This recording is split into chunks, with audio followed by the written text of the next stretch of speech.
guys, welcome back to Cookworks. How are you doing guys? Now we will be making our Pansit Guisado, okay? Let's start.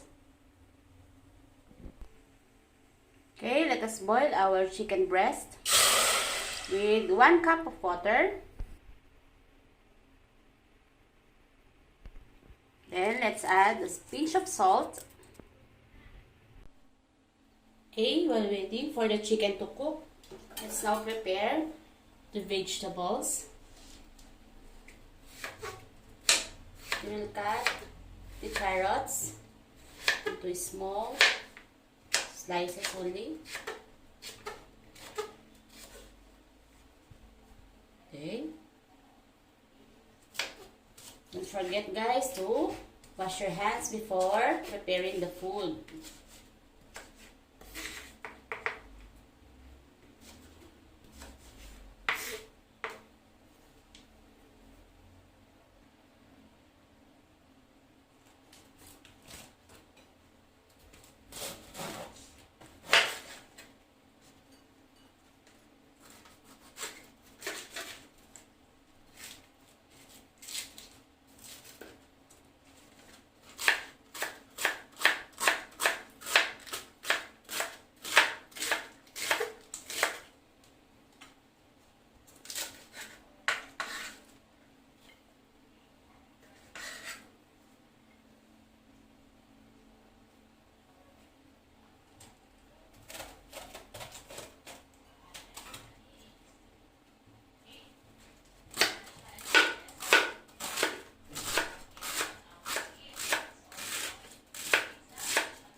There. Let's remove the side of these string beans.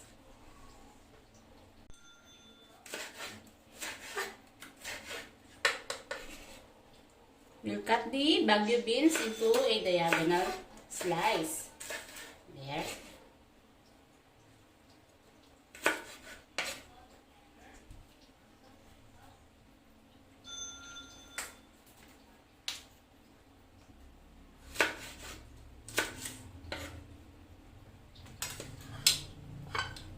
There you go guys.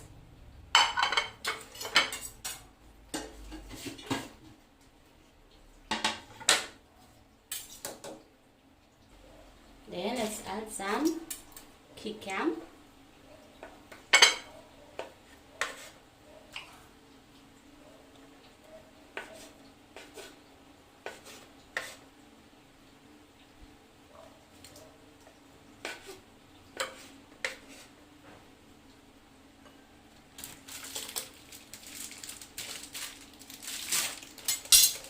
And of course, we have here the squid balls.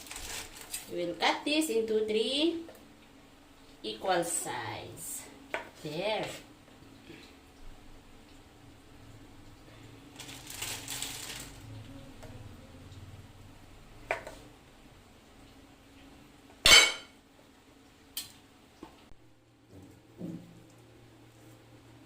Wow.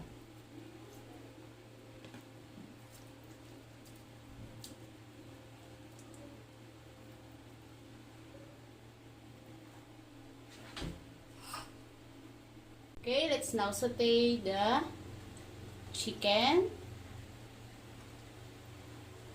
into the garlic, 4 cloves of garlic and onion,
Wow, it smells good. Okay, now let's add our squid balls and the kikiam.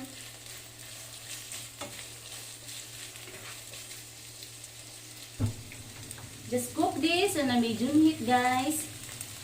Okay.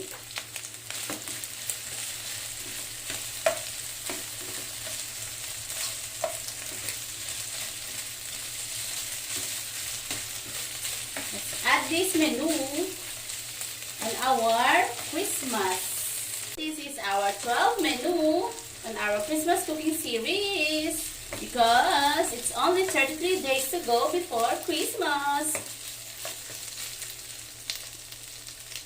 Now let's add our carrots and the beans. Then of course, the cabbage.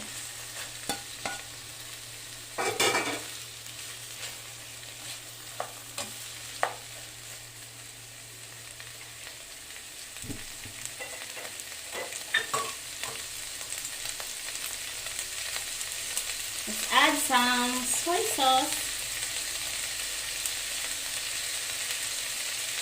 for about 1/4 cup, guys.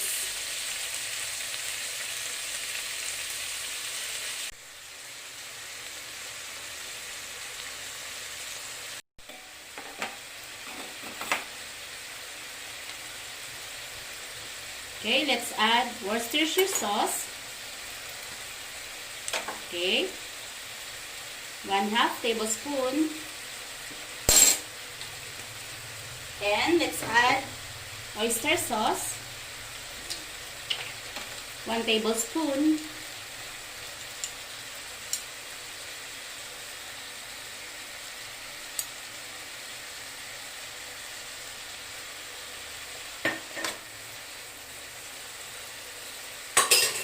Then let's give it a nice toast.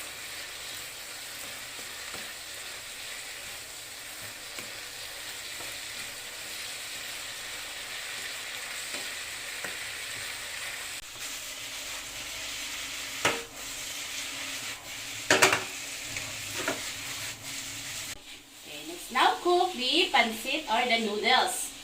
Okay? Okay. Let's add the noodles.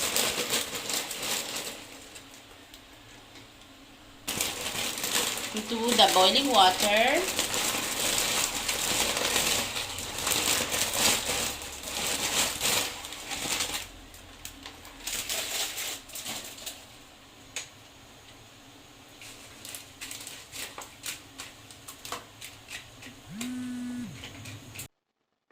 Now, let's add, of course, lot of pepper. I love pepper.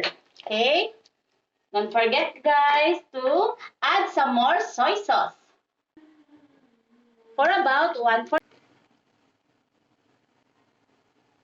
Okay, let's wait for at least 3 minutes. Okay, let us mix well the sauce. And then, this is done. There you go, guys. This is my favorite part, the plating.